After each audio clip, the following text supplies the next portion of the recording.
देखिए मुझसे भाई पहले तो आपका बहुत शुक्रिया, आपने मुझे जो है वो वक़्त दिया। असल में एक्चुअली सिचुएशन ये है कि जब ये अटैक हुआ है 28 फरवरी के बाद से, तो उसके बाद जो इकॉनमी, तो अगर हम बात कर लें वो ग्लोबली जो है वो चेंज हो गई। उसकी बुनियादी वजूहत ये कि जो खलीजी ममालिक हैं, वहाँ से दुनिया भर का जो तेल है, इंक्लूडिंग पाकिस्तान, वो जो है वो इम्पोर्ट किया जाता है।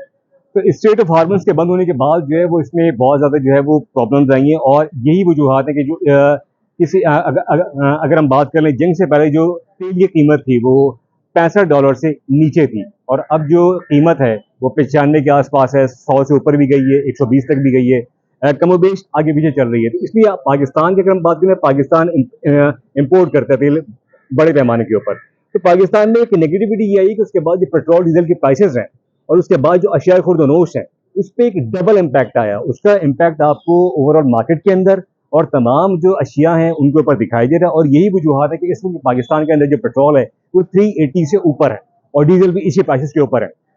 अब उसकी अगर हम बात कर लें, तो अशिया खुर्दनोश के ऊपर और दीगर जो इम्पैक्ट है उसके ऊपर आ रहा है। और ये जो माहिरीन कहते हैं उनसे हमारी बात हुई कि जब तक ये प्रॉपर इसका सोल्यूशन नहीं निकल आता वॉर का, उस वक्त तक जो है वो पाकिस्तान में जो है वो स्टेबिलिटी इकोनॉमी के लिहाज से ना देखा जाए, तो उस पर जो है वो इम्पैक्ट आ सकता है। दूसरी बात है जो आपने बात की कर पाकिस्तान सिफारती सतह के ऊपर जो पाकिस्तान कामयाबी हासिल कर रहा है, वो यकीनन अपनी जगह है। यकीनन पाकिस्तान के कदर की निगाह से देखा जा रहा है कि पाकिस्तान इसमें जो है वो एज अ जो है वो अगर हम बात करें सिफारतकारी करते हुए एक अच्छा जो है वो रिस्पॉन्स कर रहा है। लेकिन बात है कि इकोनॉमी के लिहाज से पाकिस्तान ने जो दावे अभी तक किए जा रहे हैं, उस लिहाज से पाकिस्तान वो अचीवमेंट हासिल नहीं कर सका है। अब करना ये है कि पाकिस्तान को ये मार्केट्स मिलने चाहिए, उनका एक्सेस मिलना चाहिए, जो जो दुनिया भर का एतमाद है, जिस तरह गवर्नमेंट कह रही है, वो एतमाद के थ्रू पाकिस्तान में डॉलर्स का आना बहुत इंपॉर्टेंट इंतहाई अहमियत रखता है। और उसकी वजूहत ये अगर डॉलर्स आएंगे तो यकीनन जो पाकिस्तान में जो इस वक्त डॉलर कंडीशन है वो स्टेबल होगी, रुपया स्ट्रांग होगा। और अगर इन्वेस्टमेंट की जो बात है, इन्वेस्टमेंट आनी चाहिए, वो सबसे बड़ा जुज है। और अगर इंटरनेशनल प्राइसेस नीचे आएंगी तो ही इकोनॉमी जो है वो सर्वाइवल कर सकती है, वरना इस वक्त पाकिस्तान जो है वो इम्पोर्ट बेस्ड कंट्री है। और अगर आपको पता है कि जैसे IMF से हमारी कंडीशन तय हो रही है, तो वो एक मरतबा फिर बजट के अंदर टैक्सेस की बात की जा रही है।